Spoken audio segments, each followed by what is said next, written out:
Hey everybody, Nick Espinoza, your chief security fanatic here, and today we got to talk about fake cell towers because they're hijacking your iPhone and your Android, and it's not just law enforcement. We'll talk about that. They're also known as cell site simulators, and there was a really interesting write-up in TechSpot by Matt Frusher talking about this, and I think this is an important one, so heads up all you iPhone and Android users, which is pretty much everybody listening or watching this.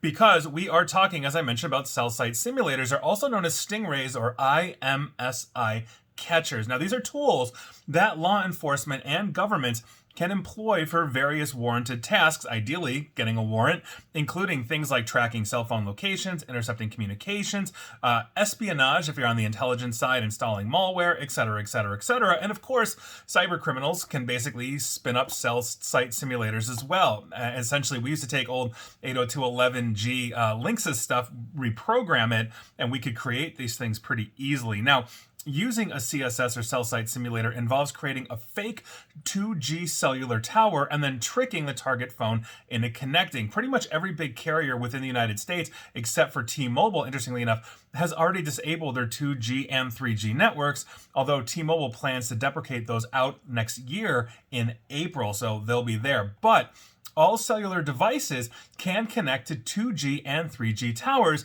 because many countries still have active 2G networks, meaning you might be here in the United States on Verizon or AT&T or even T-Mobile that's shutting it down, and you decide to fly overseas to another nation. That 2G and 3G may still be in place. Some developing nations also rely solely on the old standard because they haven't caught up to 4G, let alone 5G at this time. Therefore, manufacturers simply chose not to remove that capability since it could lead basically to portions of their user base without service. In other words, they're building a handset for the world, and we know this because of the new iPhone that's coming out next year. We'll be using the USB-C standard thanks to the European Union basically cracking down on that, and the American version of the iPhone is going to have that same USB-C, as will the entire world. So they're going to have, basically as they're shipping iPhones and Androids, the competing platform, as they're shipping around the world, 2G and 3G is typically enabled because a lot of countries are still using it. Now, back in 2021, Google released an optional feature for Android devices to actually turn off the ability to connect to 2G networks. However, almost all third-party Android manufacturers are not implementing this feature, which I think is a huge miss. The biggest one is Samsung, which is one of the dominant players on the Android side, and they have no plans to enable this function. And there's an executive from Samsung listening to this or watching this. I urge you to give us that ability. Apple, though, for the record, has also neglected this issue for the last few years, but they're catching up because iOS 17, that's the latest version of the operating system that runs the iPhone and the iPad, now has a lockdown mode which prevents iPhones from connecting to insecure 2G towers. Now, Google's protective measures going back to Android against cell site simulators goes even further by preventing the device from using what are known as null ciphers.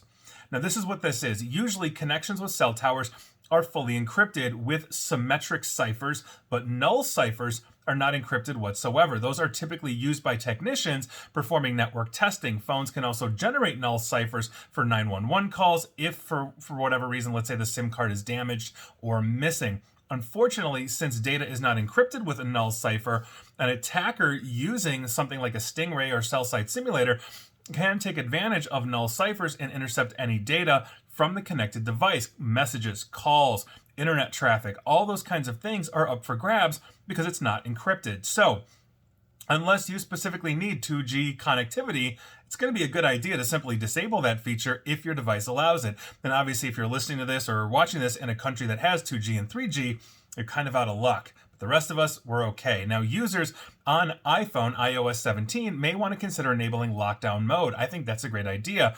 However, lockdown mode obviously does more than just block 2G connections, and that was designed to protect journalists, government officials, and other high-profile targets that could fall victims to state-sponsored attacks. If you think the NSO Group's Pegasus vulnerability, the worst vulnerability cell phones essentially have ever seen, that's essentially what Apple is fighting against. And so you have to decide if those extra and additional restrictions are actually worth it. Personally, I think they are, but to each their own. Now, for Android users, basically only those right now on Google's Pixel 6 or newer can essentially disable 2G services because Samsung and all the other players simply haven't caught up yet. And until those third-party Android manufacturers start taking advantage of Google's countermeasures to this, essentially other Android devices are simply susceptible to things like Stingray or cell site simulator attacks. And so I think I'm going to see if I can find it. Android is open source. I might be able to program around that, in my Android that, because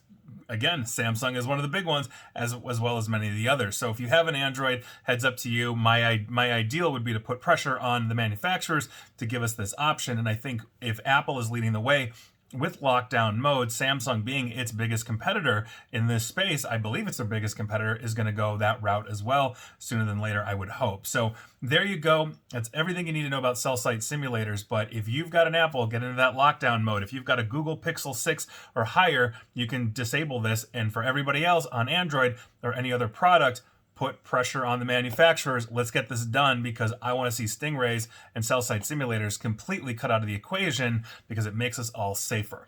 And please like, share, follow me here on Facebook and Twitter at NickAESP. And please feel free to subscribe to me at YouTube as well. And as always, stay safe, stay online, and please attempt to stay private. Thanks, everybody.